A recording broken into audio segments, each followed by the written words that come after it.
3, 2, 1. Hey guys, thanks for joining us today. Today we're joined with Jim Feather in Lancaster, Pennsylvania. How are you doing today, Jim? Good. Thanks for coming on with us tonight. We want to jump right into to your carving journey and talk to you a little bit about your history as far as carving goes. Tell us a little bit about how long you've been carving and kind of what got you into wood carving. Well, I started carving probably about 28 years ago now. About 93 I started. And actually I had done a little bit of carving before that. Back in the 80s, I did some muzzleloader rifles, and I did a little relief carving in the sides on the gun stocks. And then in the mid 80s, I did a chain. But I guess whenever I started caricature carving, it was about 93.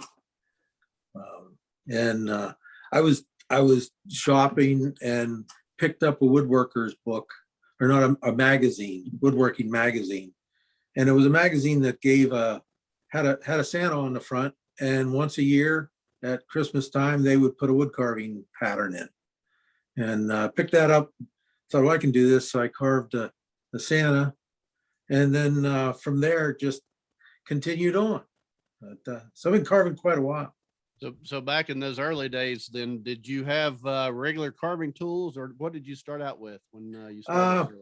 Yeah, whenever I started out, I had I was fortunate around here. We had a local carving club, Lancaster County Woodcarvers, that were around, and we had a show. So I was able to pick up a decent knife. I started actually with a sharpened buck pocket knife, and then moved into a carving knife. But knowing that I had done a little bit of work with wood before, so I knew it needed to be sharp. And then picked up a little bit of tools here and there whenever I go to a show, or and did a little bit of expanding my collection to get a little bit more and more versatile. One of the questions that always comes up about people's first carvings is, do you still have that first carving? Is that something? I do. Yeah. Yeah, some people trash them. No, I have mine. I own actually very few carvings. My wife owns most of the carvings in the house, I make a carving, and it has to go past her and past my daughter to see if I'm allowed to sell it or not. So but actually that's still here at the house. I actually started a Santa. On the first one that I started, I hit a bad place in the wood. So I started another one, and I did that off of a pattern, and then went back and finished the one that had the bad place in the wood and just changed it to a different type of Santa. But the thing about back then, and it doesn't seem like it was that long ago to me, but actually the older I get, the longer ago it gets,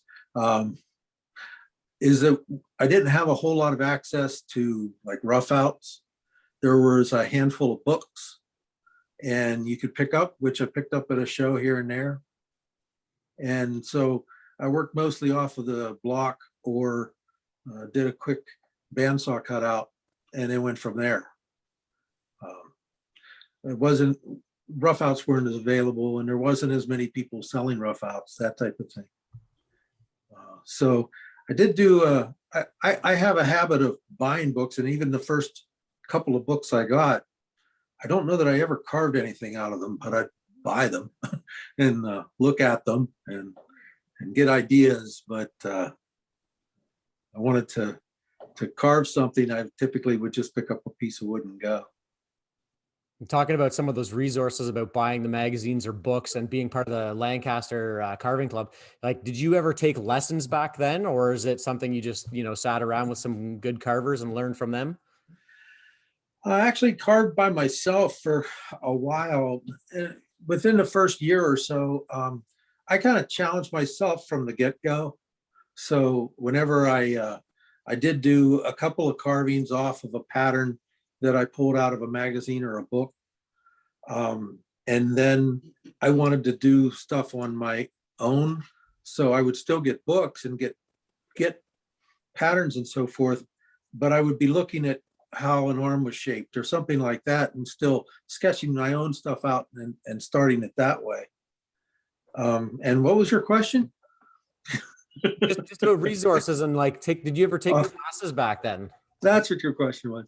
Actually, there was no, I didn't take too many classes. I just kind of did it on my own.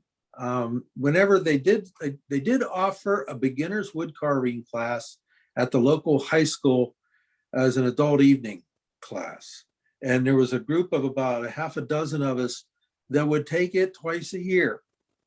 And then every class, there would be maybe 3 or 4 new people coming in that had never carved before. And the instructor would teach them how to carve, and then the rest of us would use it as a way to get together and just carve. So I can't say I ever did any of the class projects, but we would get together and carve. I think the school thought we were about the dumbest group of wood carvers, because I think we took that beginner's wood carving class probably 20 or 30 times. But I think for residents, it cost $20 for an 8-week class, and you'd go for like 6 or 8 weeks for 2 hours once a week, and the whole class would cost you $20 or $30. And if you were a senior citizen, it was free. So they didn't have any trouble filling the class. Well, Jim, That was really the only classes that I really, I guess, took. by you saying that you do a lot of carvings off a block, it just reminds me about the presentations you did for us. And I noticed that I guess both of the ones that you did, one you did from a scrap, the other one you did from a block. Is that the way that you normally carve now? Is you just you take a piece of wood and you just start cutting into it with kind of an idea in mind, or you just kind of see what happens? Yeah, it depends on how I feel and what I'm working on. If I'm just looking at something to keep myself busy, I just want to sit and carve and not think real hard. Then I'll just grab a block. That's like I have here. Grab a block and I'll start carving. If I'm trying to carve something more involved, I will do a little bit of sketching and transfer it, do bandsaw blank, cut out on a bandsaw first, and then go from there. That's pretty much the way I work it. If I'm doing a competition piece or a piece that someone has asked me to do for them, or if I'm trying to do a nice Christmas present, something more involved. As soon as I get into where I'm separating the arms, legs, twisting the body, then I'll go to the bandsaw first. Yeah. But I really enjoy just picking up a block and going. I'll take a block, like this. I know you can't see it on the radio, but you can see it on the video. Yeah, I'll just take this and cut the top off, and then I'll take it from there, just to get rid of some of the waste wood. Yeah, and knock the corners off a little bit with a bandsaw. Gotcha. And just to keep on that topic, like just to go back to the 2 videos and presentations that you did.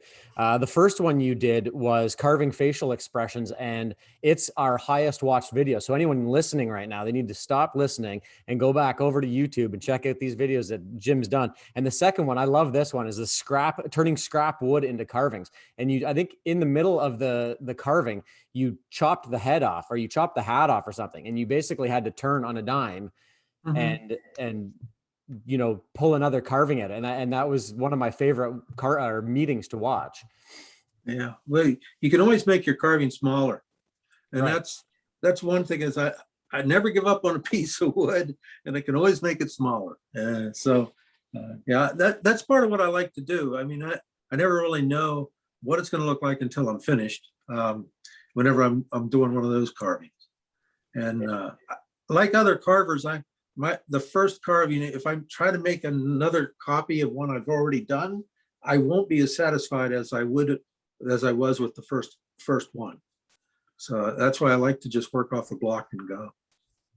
Well, and you said something there, Jim, that kind of struck home with me. And one of the things I think as a beginner, when I was first carving, that I kind of remember was, you're always, as a beginner, afraid to take wood away. And so all of the carvings that you do look flat. You don't have a lot of depth in the carvings and stuff like that. But what you just said, is something that you learn by doing, is that there's more wood there underneath, what you've scratched on the surface. You've got tons of wood.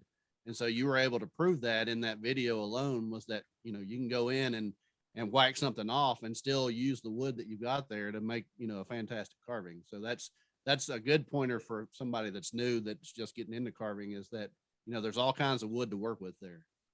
Oh yeah. Yeah. You don't want to be afraid to go. Don't be afraid to cut into the wood. And even when I do my classes, I like to teach off of a block if I can, or at least off of a cutout, off a bandsaw blank, because then it can be changed as you go. And I always try to get the people that take my classes to, okay, well, this is a carving that I did. I'd rather they see how I do things. They may pick up something that I do and use that in their own carving. Right. But quite often in the classes, because of the way that I like to approach it that way, I get everybody's carvings look different at the end. I've even had a few, and I tell them at the beginning, we're carving a Santa Claus. If you end up with a plumber, I don't care. Just you should carve what you want. But right. If you pick up something off of the way I do things, and you want to incorporate that into your carvings, I will be very flattered. Yeah. And that's kind of the way I approach it. There isn't a right and a wrong way to carve it. That's right. And talking about your teaching, what is one thing that or a bit of advice you'd give a new carver, something you wish you knew when you began carving? That's kind of tough. I think it's what I stress most, and what I try to follow is, don't focus only on carving. Don't focus only on wood carving examples and wood carving magazines. I look at everything. There's so much information out there that you can incorporate into your wood carvings. One thing that I remember from one class, I had one guy that wanted to know, he said, how do you carve a button? And when you carve a button, how can you make it look like it's a button? And I told him, well, grab your shirt and pull it apart and look at that button and see what happens to the fabric around it. Has nothing to do with the wood, has to do with what you see in that fabric. When you're doing an arm, look at the way the fabric creases in your own shirt. And use any resource you can whenever you start carving, because I know whenever I started, and my kids will attest to this, I was carving a sailor, and I had a sailor hat. So my son wore a sailor hat for a while so that I could see how I could carve the sailor hat. I have pictures of my kids sitting on a bench out on the front sidewalk, because I was carving two people on a motor scooter, and I needed to see what they would look like sitting on the back of a motor scooter. So not everything is right off of a pattern or off of a rough out or off of a photograph of another carving. You can incorporate and get ideas from everything.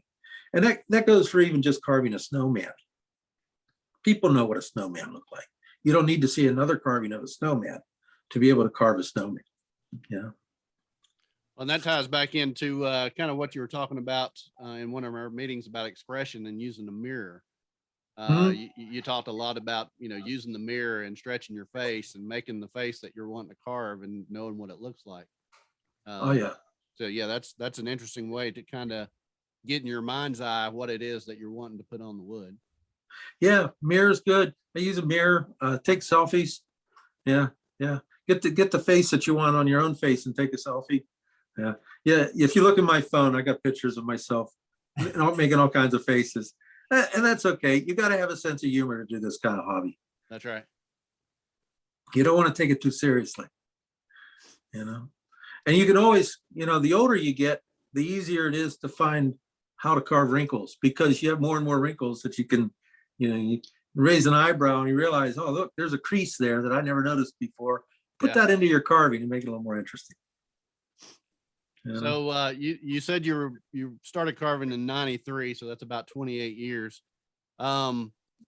what are some of the carvers that's influenced your style along the way? Do you have some people that, if you think back over the history of the time that you've been carving, are there certain carvers that you said, that guy really helped me, or, you know, I learned more from this guy than anybody else? Who are those Mostly, guys? yeah, mostly when I started carving, the first couple books I got, and I've met both of these fellows, and they're really nice guys. Harold Enlow, one of his basic books, like I said, I bought one of his pattern books, and I don't know that I've ever carved any of his carvings, but I pay a lot of attention to how his body movement was and how he carved facial expressions. I did take a 1-hour demo from him one time where he didn't even touch a piece of wood. He just took a piece of paper and he sketched expressions. And you know, he's always been you know, someone that you could really learn a lot from without actually carving with him. Right. The other fellow was Pete LeClaire. I always enjoyed Pete's carvings, and I still do enjoy Pete's carvings. I'm lucky enough to have a couple of them. And he met him at a show out here, maybe 2 years after I started carving. And while I was standing there, we were standing there talking with him at the show. He did a face carving and handed it to my wife. He was just a really nice guy.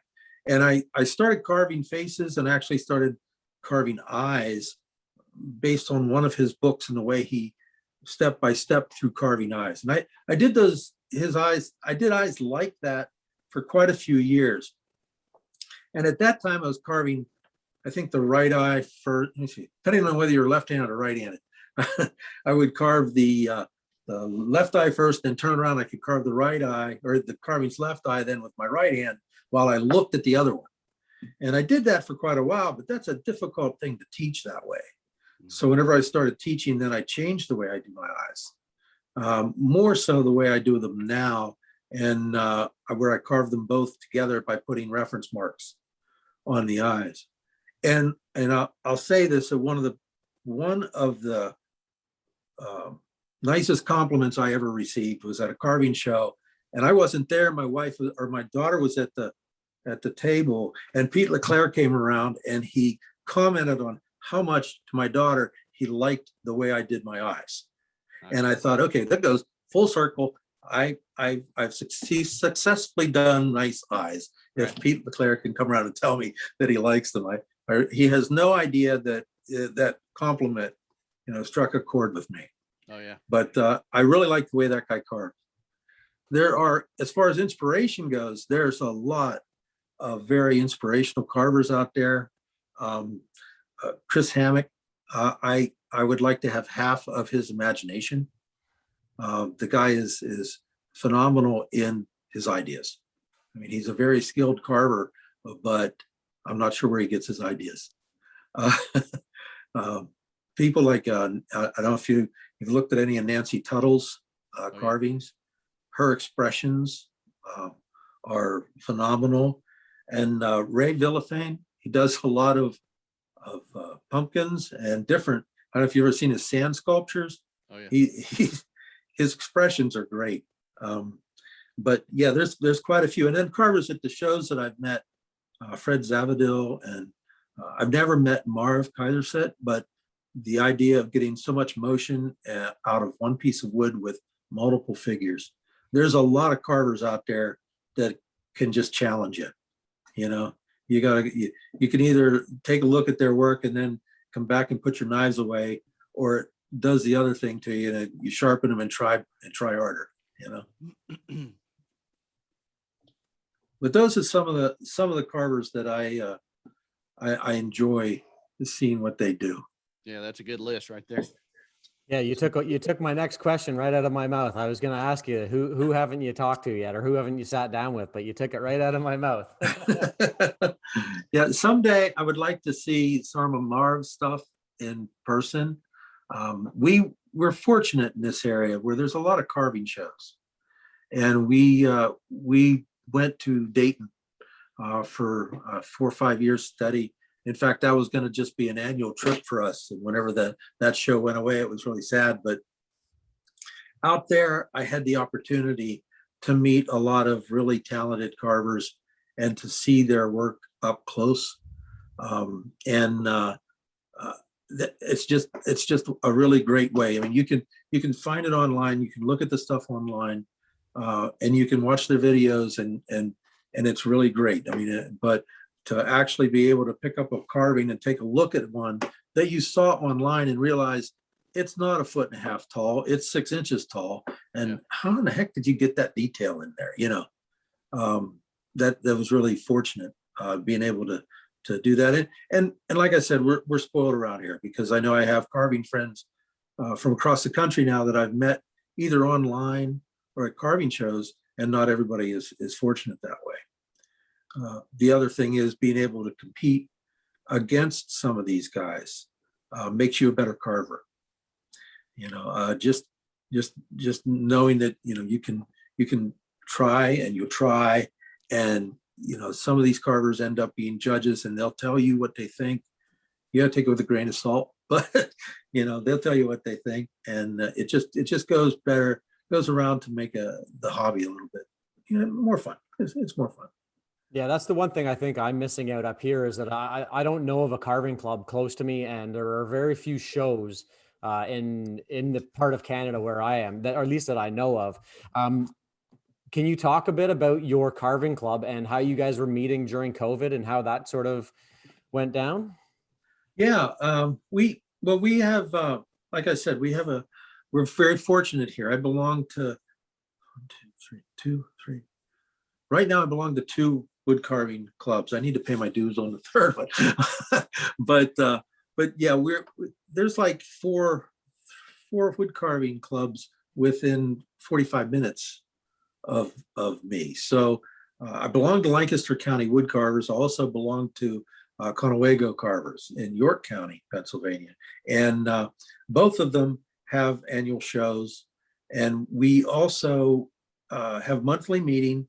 And then we would have open carves once a month. And whenever COVID hit, of course, everything stopped. And Bob Hershey is a member of our club.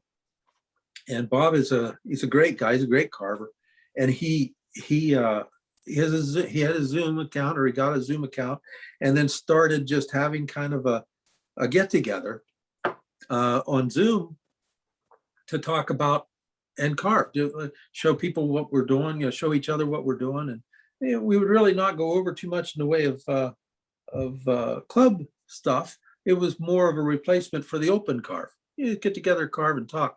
And then Bob inadvertently invited the world on Facebook the one time. And that made it even better, because then we started ending up with people from, up and down the East Coast and out across the country. And, it just made it really nice to be able to get together, and you made more friends, and it was really a nice place to get together and talk about carving and show carvings, and share ideas, that type of thing. Yeah, and I was fortunate enough, Jim, to be on 1 or 2 of those meetings, so it was nice to be an outsider, kind of looking in to see what you all were doing up there. Yeah, you didn't have to talk as much, and you didn't have to have a plan. That's right. Yeah, just come in and show them what you're doing, and that's it. So yeah. Well, that's the thing. I mean, that's all you do. You grab your carving, you say, "This is what I'm working on," and our club is pretty active. We do a lot of things, as far as I know. I am unfortunately, I am probably one of the younger members. We do have a few much younger members, and we need to build on that. That's the one thing that we do need, like most clubs. We need to get some younger blood in and interested. We do have a couple of carvers that are in their 20s, and we have a few that are in their 40s, which is good. We have a lot that are in their 70s, and those guys are getting older and older. And I'm still working, but we have a lot of retired members. But the retired members are active. We do a lot with homeschool, and that's one thing that our club did start, and it's been very popular.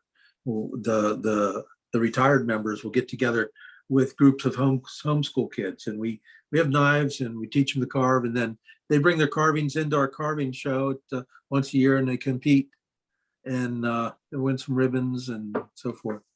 And I've had a few of those homeschool come back, and now they're in college and beyond, and they're still carving. So you got to plant the seed, but yeah. So our club has been active. It's a fun club. It's a fun club. It changed over the years. Back in the 90s, whenever I joined in the early 90s, I was a minority as a caricature carver. There was only a handful of us. It was mostly bird and fish carvers. Yep. Now it's mostly caricature. And there's a few bird and fish. But so let me shift gears here a little bit away from the clubs and talk a little bit more about your work.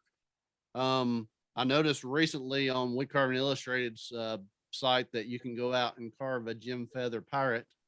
I did see that out there. Is there any other articles or anything that you've done for Woodcarving Illustrated or any of the other magazines that people could go out and see your work? Yeah, I've done several over the years for Woodcarving Illustrated. I think I've done, I'm going to say maybe six projects, six projects maybe for them. I did, starting several years ago, I did a small Santa ornament out of scrap wood. I've done, I think a woodsman. I've done a small dragon coming out of an egg. Different in Woodcarving Illustrated, and it's a challenge doing an article like that. It's something different that you and they've changed the way they do them over the years. The last one I did was handled differently than whenever I first started doing for them. The one that you're mentioning is the pirate. That's just a small pirate bust, and what caught their eye on that was at a carving show was the feather in the hat, and they were interested. In fact, with that, I had 3 carvings on my table, and they were interested in doing articles on all 3. And I did that one, and I did the dragon at that time, and I also did another wizard that I've done. They've done the photography on that one, and but I don't. It takes them a long time sometimes for them to actually hit the magazine. Right. I haven't heard anything about that, but it's a little different because whenever I started, you would go and you would sit down, and I'm fortunate enough to be close enough to them that I can take a day off work, drive over, sit down, and spend the day carving. And they would have someone with a camera taking pictures of my hands as I was carving it. I would talk about what I was doing, and they had somebody else typing up an article while I was talking about it. And then I'd go back home the next day, come back and paint it. And that's not the way I typically carve, but that's the way we would do it. Now, the last one I did, I had the same carving, but 3 stages. And, one just kind of bandsawed out, one of them kind of roughed in, and then another one that was ready for detail. And that way it wouldn't take as long to go. I would move from one to the other, and then I'd come back and paint, and then give them a paint list at the end. And that is a little bit more efficient. Now I think mostly they're doing it remotely. They're getting people to send the photographs in. And so that'll open it up to make it a little bit easier for other people to do articles. They lose a little of the consistency, and they don't have the control over the photography, but it does make it a little bit easier for them to get information, get articles from different people across the country. But it's definitely something, if you ever have the opportunity to do it. Well, in Fox Chapel, it's open for tours and stuff too. You can go by there and go in and still go through it, can't you? Oh yeah. And they have their scratch and dent section. I mean, right. Yeah. I came up there once and went through it. We went to Hershey and then went over and went through. Real nice. Yeah, they're nice people out there, and I've been doing articles long enough with them that I think the people that I did the articles with the first time aren't there anymore. Yeah. A whole new band of people are there, but they all have the same work ethic, and they're all, just very, very nice people to deal with. Good deal. And anyone who's interested in that link, I will put the link for your pirate bust from the Wood Carving Illustrated online. I'll put it in the show notes so you can go out, click on it, and try out the Jim Feather pirate bust. See how many we can get out on the internet. Yeah, that one actually, that's the first one that they said they were going to put on the web like that. And I was anxious to see what kind of results or if I got any feedback. And I did. I got some people sending me some pictures of, hey, look what I did, look what I did. And that's one of the most rewarding things is you put something out like that, and then people will come back and say, hey, show you. And I've had people bring their carvings to shows and say, look, this is off one of your articles. But the pirate bust, I got some really good feedback on. And it's instantaneous and it's free. Make sure to say that. It doesn't cost you anything to go and see how to carve a pirate bust. That's right. Now you said that, typically you don't carve one day and paint, and the whole take the day off, whatever, go down to their studio. What is your process for carving? Like, are you somebody who has a book full of sketches and ideas, or do you work for commission, or how does what is your thought process and your carvings go? How does that work? Yeah, I'm not, it's a hobby for me. Like I said, I have a full-time job.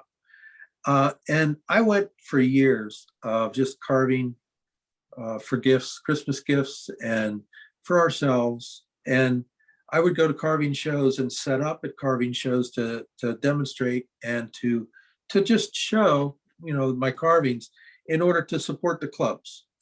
And after a few years, people kept saying, well, how are we going to get your carvings if you don't sell something? So then I would start, and I'll carve things and decide, well, okay, was this going to be for sale or not? Once I'm finished, so that I can have a few things on the table.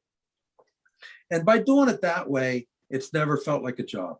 It's always been, it's a hobby. And I still do. I'll carve something and say, well, I'm going to sit down and make this carving, and this one's going to be for sale.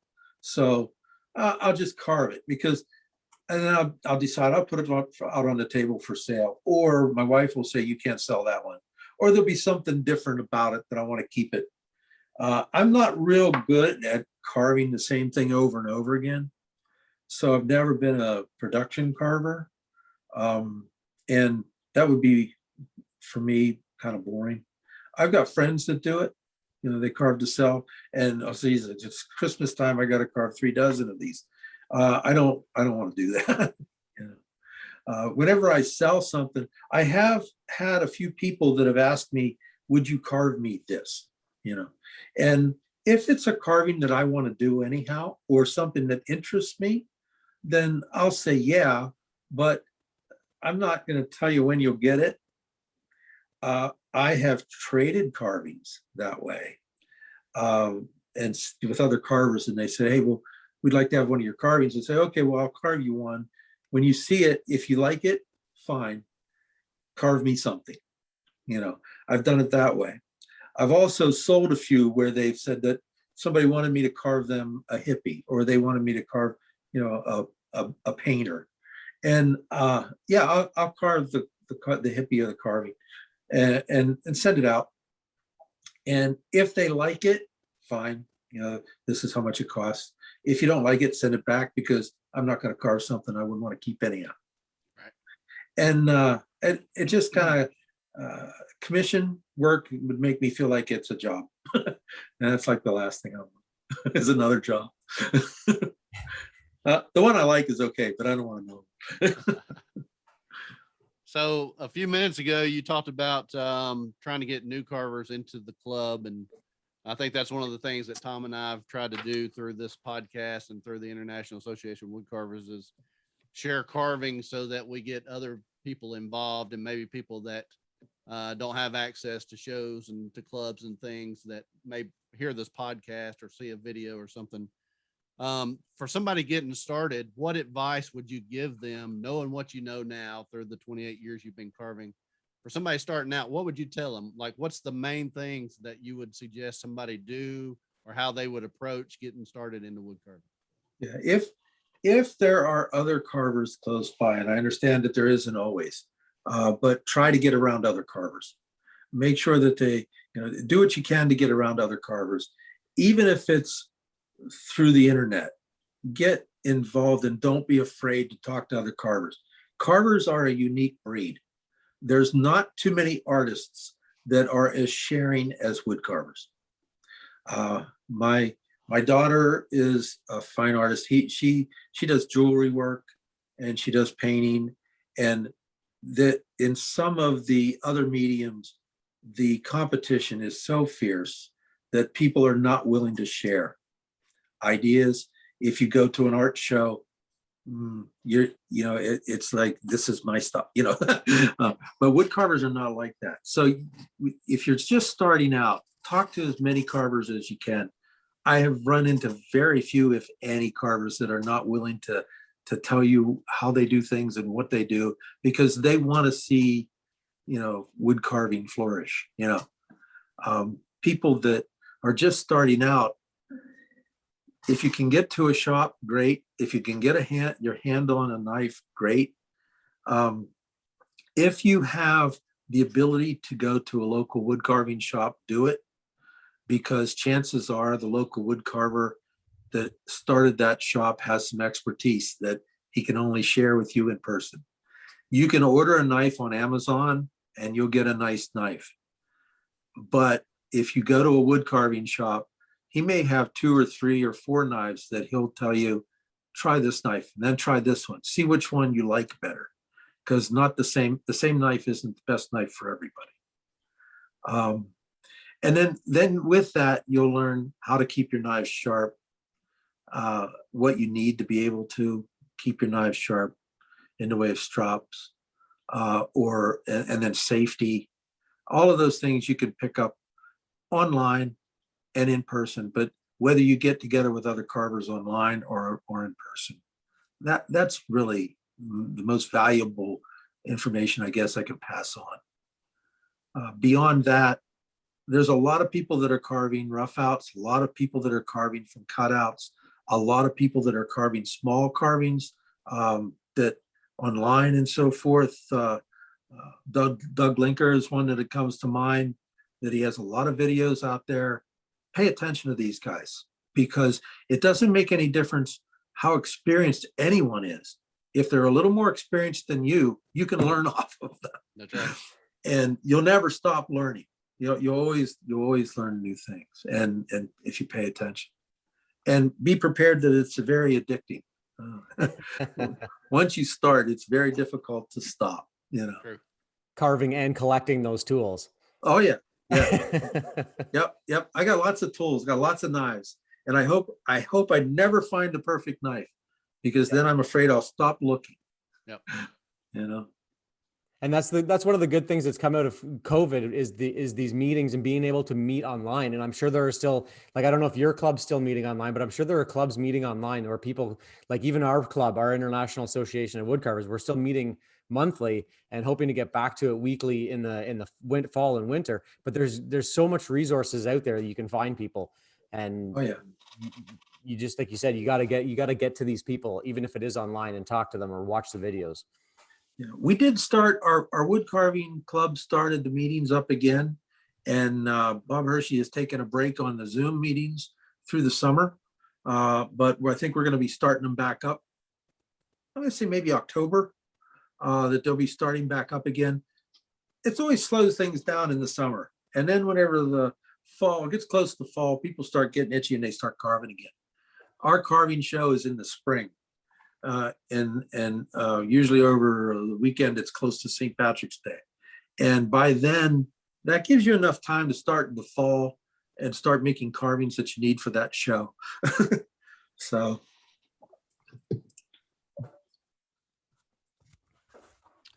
So are there specific places, Jim, that people can connect with you? Like where can they find your work? Where can they see the stuff that you produce? Yeah, I have on my Facebook page. It's the best place. I have a personal Facebook page, and a lot of carvers have friended me over the years, and that's fine. But I also have Jim Feather Woodcarver separate Facebook page that I always post my carvings to, and that one is mostly carvings and show information, things that if I do something wood carving related, I'll be putting it there for sure. And that way people can follow, see what I'm doing, and lurk, and they don't have to be my friend if they don't want to be. And it's fun. It's fun. But I need to put some stuff on there. I haven't put things on for a little while, and I do have to remind myself to not just sit here and carve, but to take a picture every once in a while and throw it on Facebook. And if somebody's interested maybe in buying one of those pieces they see out there, I guess they can reach out to you and contact you, see if it's available. Yeah, they can reach out. Right now I'm carving for shows, and I do have a couple of people that have been waiting for some carvings that I need to do. And I also, I'll put pictures out there, but mostly whenever I sell, they're at the shows. I've been threatening for quite a while to start an Etsy store. I haven't done it yet, but I keep threatening to do that, and I would like to. If I could get enough carvings together to sell at a show where I feel like I'll have some left at the end of the show, then I'll set my Etsy store up. Yeah. But we do several carving shows. We go to Lancaster show here. We've done one the last few years out in Wheeling, West Virginia. We used to go to Dayton, but now they've stopped that show. There's one in Media, Pennsylvania, and Southeastern, and then Delaware Valley show north of Philadelphia. We do within an hour and a half's drive of here. There's several shows that we hit. So I always have carvings that I have to put on want to put on my carving table to sell. So I do have some. But that's always the challenge, is when you're not in it to sell, is having something to sell. Right. Yeah, for sure.